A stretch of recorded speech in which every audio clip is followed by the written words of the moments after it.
Good afternoon and welcome to this meeting of the Communications and Digital Committee, which is our first meeting of 2026.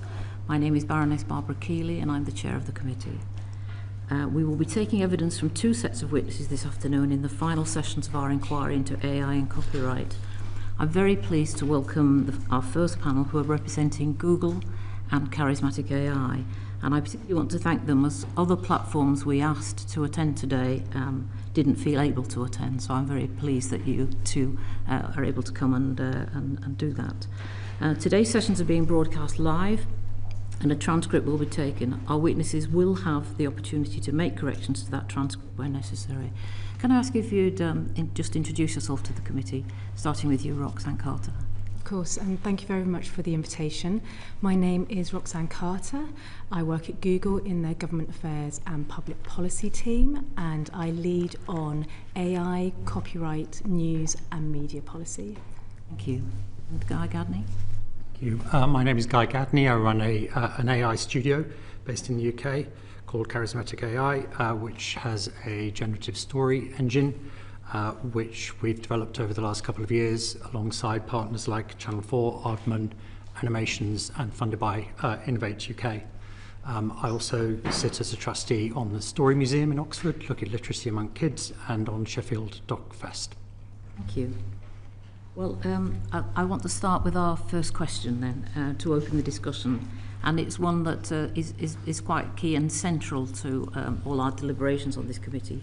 Would you agree that UK creative industries rights holders should receive payment or revenue share when their works are used by AI systems? Could I start with you, Roxanne? Thank you, Chair. And can I start by saying that this is a very important and timely inquiry. From where we sit as Google and YouTube, we are both an AI model developer, but we also have a long-term history of partnership with the UK creative industries. We believe that the AI opportunity for the UK is significant, but we need an enabling copyright framework.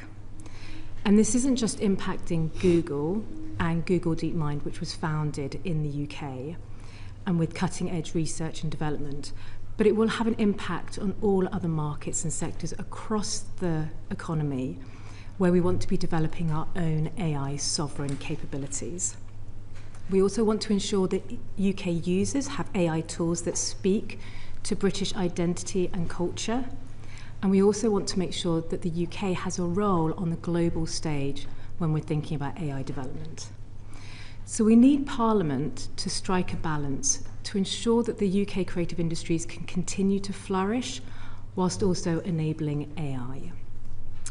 And it's in that spirit of balance that we look at this issue of payment and remuneration. When it comes to training AI models on freely available content that is available on the open web, we do not believe that we should license that content. What the AI model is trying to do is analyze huge amounts of data to identify patterns and statistical relationships between words, language, concepts. It is not an information retrieval system. It is not a database. It is not looking to make copies. What it's trying to do is develop new tools to then produce wholly new content. But where we are seeing a market develop is for the access to content. And what do I mean by that? I mean for archived content, for specialized data sets, for content that may be off-platform in some way, or for opted-out content. And I know that that is something that we perhaps might come to later on. So from where we sit, we actually think that having a text and data mining exception here in the UK will help facilitate more licensing arrangements for access to content. You're not really answering the question that I put to you. Do you think that creative industries rights holders should receive payment or revenue share? I think it is important that you do answer the question I'm putting. Let me be clear here. I think it depends on if you're asking us to pay for every single piece of content for the training of the model, and if that content is freely available on the web, then no. But if you're asking us whether or not there should be deals For access to content that might be off-platform or archived, then yes, absolutely, and those deals are being done. Thank you. Guy? Thank you, Chair. So we have been operating as a small to medium enterprise in the UK in the field of AI in the creative industries for over 15 years now, which puts it in a slightly strange position of having seen a few cycles of this conversation going round. So the lens I look through to answer the question is through that lens of a company that is entrepreneurial in its nature, based in the UK. And I look at it through two lenses. One is morally. Morally, if anyone uses someone else's copyright material for commercial purposes, yes, there should be financial recognition. And that is my personal view. Legally, there is less clarity. And we need to look at it through the legal lens of what the current status of the precedents have been. And I go back to the US case of the Authors Guild versus Google between 2005 and 2015, a case which had used the word transformative away from the original copyright material for a new use specifically for training, and which Google won. So from a legal standpoint, I've yet to see clarity that enables us to either operate or have conversations with investors or other commercial entities on why AI systems should pay for copyrighted material in their training functions. I do think there is an urgent intervention for clarity from Parliament and from the legal systems, noting that a lot of the advances in the last week or so have been through legal cases brought as distinct from legislation. Thank you. Okay, I'd like to move on to a question from Baroness Wheatcroft. Thank you. I'd particularly like to ask Roxanne, on the basis of your previous answer, I think what often concerns people is that what is trawled for training purposes from open sources with, as you would have it, no payment, can then be used not merely to train but to replicate the work of authors, and that they fear that effectively their creativity is going to be taken from them without any payment. And before we move on, I'd just like to know whether you think there is an issue there, and if so, how it should be dealt with. So thank you for the question. When we are, certainly from the Google side, when we are designing these tools, the purpose is to then create wholly new content. And there have to be, to get to that point, you need to feed the model, for want of a better word, really huge data sets, really, really, really massive. And then that guards against bias, it ensures different perspectives. But if, for example, and I was trying to think of an analogy here, if, for example, in all the material you give the model, you just say peanut butter, peanut butter, peanut butter, it will analyse that across the data set and learn that peanut is followed, you then get butter after peanut. So it then doesn't capture peanut allergy. So we need to give it as much data as you possibly can. Now, to that point about replication, the more information, the more diverse information you can get, you then restrict that issue of replication. But these models shouldn't be replicating in the first place. I think there's a very, very rare case of memorization, and that was certainly, I think, what we were seeing at the beginning when these models were coming out. But there you have things like output filters and more technical controls that have been able to manage that. And I think what we're seeing now is that isn't happening as much as it originally was. But the possibility remains there. I don't think it does, actually. I think, at the beginning, there was that risk. I think the models are now performing much better because they are designed to produce wholly new work. And Guy, could I put the same question to you? Thank you for the question. Well, as Roxanne says, the market's moving very fast, and certainly if you roll back a year ago, you would have that problem significantly, and remembering that there are two types of right that you're looking at here. Again, I'm not legally trained, so I put that as a very strong caveat. The first is copyright used for training, and the second one was, does the result look like something that is already copyrighted? And certainly we've seen a lot of instances of those, since generative AI first came online. So I think there are two different categories there. Have we seen instances of outputs, generations that anyone has generated that would, by anyone's standards, infringe copyright? 100% yes. But as Roxanne said, as we've seen over the last little while, it takes a while for that technology to evolve, to determine whether or not something is copied and therefore has generated something that infringes copyright, and build the technologies to prevent that happening. So it is a moving feast. Does it happen at the moment? Yes. Can filters be put in place to stop it? Yes.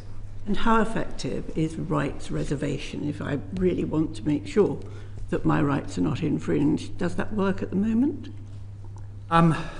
So there are two sides to this: rights around collection and rights reservation around preventing collection and then prevention of use.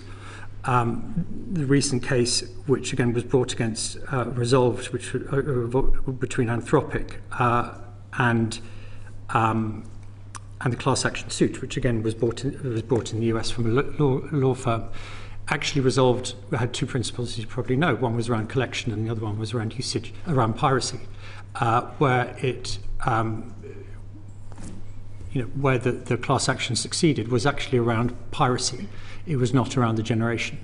So I think there is there are elements in this that are. We're already seeing coming out in various responses. This also, I would say, goes back many years. The creative industries, music labels, publishers and video companies have made occasional attempts going back to when I started in this industry, which is the mid-90s, as the first head of digital for Penguin Books. And there have been various rights reservation tools, strategies and technologies put into place. Broadly, these have failed consistently over the past decades. As companies like Spotify and Apple Music have shown, actually, the solution to this is to be innovative and create a product which fills the vacuum and allows for new revenue streams to go back to the creators and meet what the market wants. For reference, by the way, we did a research around 2011 of online pirates, which was a difficult piece of research to do, that showed that the majority of these individuals were happy to pay for a subscription of around $10 to $15 per month if they could gain access to the music they wanted. That was prior to iTunes launching. So I think there is a real challenge technologically, practically, and from a will perspective of various organizations to put in place the technologies that allow this.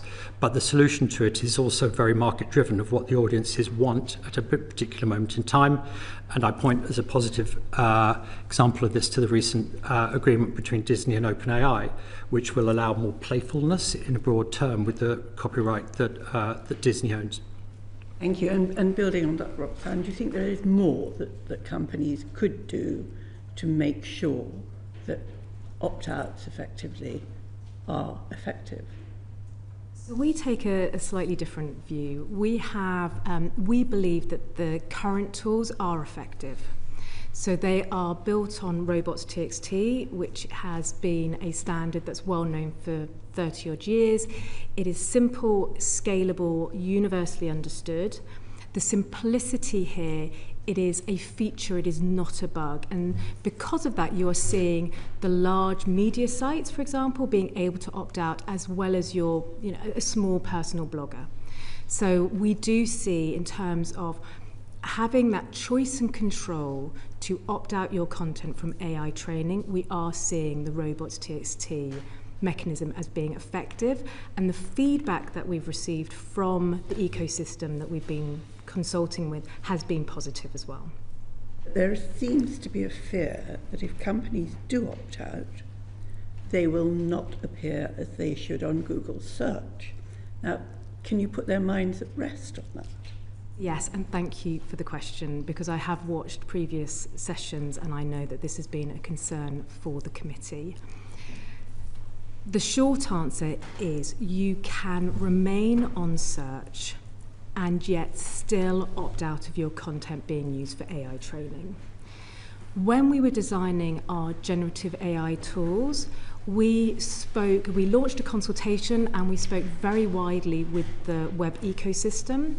And one of the clear pieces of feedback that we got was they want to remain on search, but they want to have the control to opt out of their content used for AI training. So in 2023, we launched something called Google Extended, which sits in robots.txt, but is a standalone control that allows you to say yes to search, no to AI training. And you can... That was 2023. Why are people still concerned? Sorry? That was 2023, Yeah. but there is still this concern. Can I just intervene here? Because I think for those who haven't referred back to our earlier session, it was put to us in very, very strong terms about this issue. In fact, the witness told the committee in that earlier session that Google uses its search dominance to have an unfair advantage. That because you combine the search crawler with the crawler that accesses AI and performs AI summaries of contents and live AI searches, that is where the unfair advantage sits. And that unless this problem is addressed, stakeholders cannot create a fair marketplace for everyone. So it's a question of your place in the marketplace, I think, which clearly the Competitions and Market Authority is looking at. And others said similar things, that really the hold-up in trying to develop a fair marketplace was the lack of participation by Google, because you have that unfair advantage. And the comment was made that if Google isn't paying, no one else will either. We also heard from another witness who used to be a Google employee. Google is a bad actor in this, because if Google does not have to pay for content, then no one else is going to. So how do you answer that? I mean, surely that can't be those can't be labels that Google is proud of having. No, absolutely not. If I can perhaps take them point by point. It is through Google Extended, you can opt out of search. No, sorry, you can opt out of AI training and remain on search. And you can see this if you go to the robots.txt controls for the BBC, for example, for the Daily Telegraph, for the FT.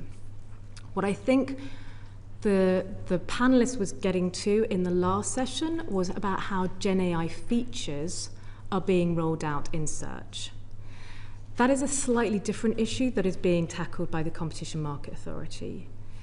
So that is how those features are being, as the search project evolves, how those features are then being displayed. Can I just clarify?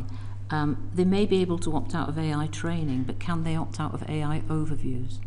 Because that's affecting the number of clicks down the line, isn't it? So, are you saying that they can opt out of AI overviews? So this is an issue that is a live, ongoing discussion with the CMA. So this is an ongoing process with them, and I'm not able to give more details at this time, but I'd be very happy to write back to the committee. We appreciate a consultation is due shortly, so we would like to keep you informed on that development. Okay. We'll be really interested to hear about that, because my understanding is that if you were to remove yourself from the AI training, then you have to turn no snippet on, and if you do that, you reduce click-through by 50%. So I'll be really interested to hear about that. And just then to go to the robots.txt point, my concern about leaning heavily on robots.txt is that it's not mandatory, and it's at a site level. And if you're an individual creator with an individual item that you want to protect, then you've got to negotiate all the different places that it might appear and what the robots.txt arrangement might be. And that feels inadequate. Do we not need, if an opt-out is to work, we need an opt-out that will work at an item level, not at a site level? Would you agree? So one of the reasons that Google Extended works so well is because it is not a copyright control, it's a web publisher control. I think one of the challenges that we see is that nothing on the internet is labelled as copyright. There's the ambiguity issue. And so it's very hard for a tech platform to be able to identify and then police what is copyright protected, what is an orphan work, what's in the public domain.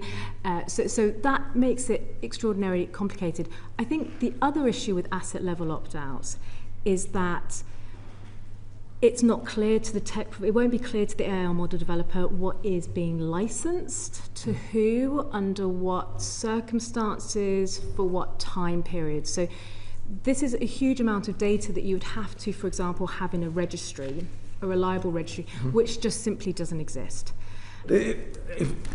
Crypto relies on reliable registries and happens at scale. This is not impossible technically, is it?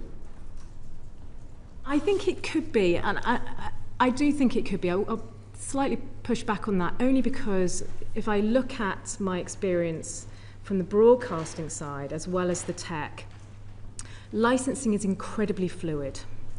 You may choose to license your content to one entity tomorrow and then another licensing arrangement for the next day. And what is amazing about copyright is that it allows you to do that. So it's the fluidity, and then asking effectively the rights holder to manage a registry and keep it up to date all the time is, I don't think it's just an administrative hurdle. I think that's really consequential. I think that is very difficult. I think we're leading into the questions that Viscount Colville wants to come on to. Can you come on to those now? Thank you. Great. Thanks very much for coming. We've heard a lot of evidence about transparency and the need for transparency both at a high level but also at a granular level. And we've also heard from your written evidence and from lots of other people who are doing AI developing how very expensive and difficult it is to give granular detail. Can I just ask you, and if you can give me a short answer, do you actually use third-party data collected for your LLMs? So a short answer on that is that in trying to train the models and as much data as we possibly can, I would imagine that yes, and we're doing deals for licensed content, yes. Right. I mean, as that's the case, you've obviously got to be very careful about the sort of data that you're using. And you produced a paper in 2020, which was entitled Exploring the Limits of Transfer Learning with Unified Text-to-Text Transformer. And in it, you noted specific criteria that was needed for your AI models to clean up third-party data, which had been collected. And you have very specific criteria for clearing up that data. It says many pages had boilerplate policy notes. We removed any lines containing strings such as terms of use, privacy policy, cookie policy. If you can get that level of data while training your models, why would you oppose the reporting of granular data as too difficult? Forget about the competition and the security issue, but just out of the sheer difficulty issue. I'd really like your response. Okay, so for us, transparency is important, and it has been a core value for Google. We were one of the first internet companies to publish a transparency report back in 2010. Specifically on copyright, we regularly publish copyright enforcement for both Google on search and YouTube. And we're trying to wrestle with this in a new era of AI. I worry that if you're asking us to provide URL by URL, a granular list, which I think is where this goes to, you are asking us to summarize the internet. The data sets are just so massive, and I think you've seen this in court cases as well, where trying to identify the needle in the haystack, it's not just that it's administratively difficult. It's just the scale of the operation is just too vast, even for Google.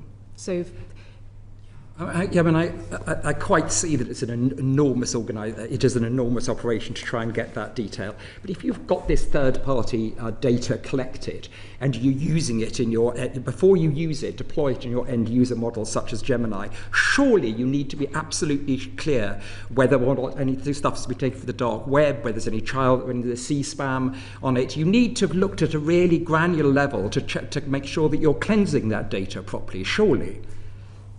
So we do. We look at it in terms of, and to your point, data sets, the data categorization. That is the level of granularity that we can get to. But that is not URL by URL. What is it?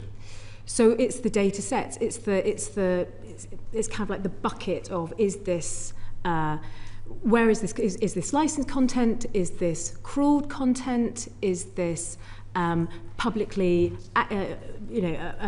publicly available data set in some way? So it's in those broad categories rather than specific URLs. Those broad categories aren't going to tell you whether or not you've got C-SPAM and you're going to be deploying it in your end-user models. Are they? And you need to be able to be clear that that isn't going to happen, don't you? You need to have that sort of level of detail, don't you? I would contend that it does, but I'm very happy to provide some more written feedback on this. Great. Thank you very much, because obviously it would be really worrying if you didn't have that sort of detail. Of course, absolutely. And it seems to me that's much more than just a broad brush database. Okay, the other issue against granularity that you keep talking that you and many other developers have talked about is that it will create both a security and a competition risk.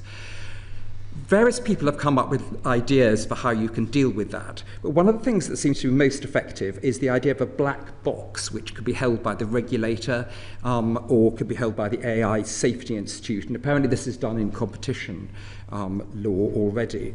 And what you would do is you would put your LMM entire database into a black box, and then the rights holder would be able to get their discrete information that would have come from that LMM. You wouldn't in that way be disclosing the whole set, therefore you wouldn't be putting it to some sort of competition risk or some sort of security risk, but you would then be allowing the rights holder to be able to find out whether or not they have got any content that has been included and not paid for in the LLM training. I mean, what's your response to that suggestion? So I've not heard this particular proposal, and it's one that I would like to go back to the company with. I know that this is a very live conversation in many, many jurisdictions as we try to grapple with what does transparency look like. And I know, for example, we've had very detailed conversations in Europe where we focused on, I think the words are a sufficiently detailed summary, which is kind of contradictory.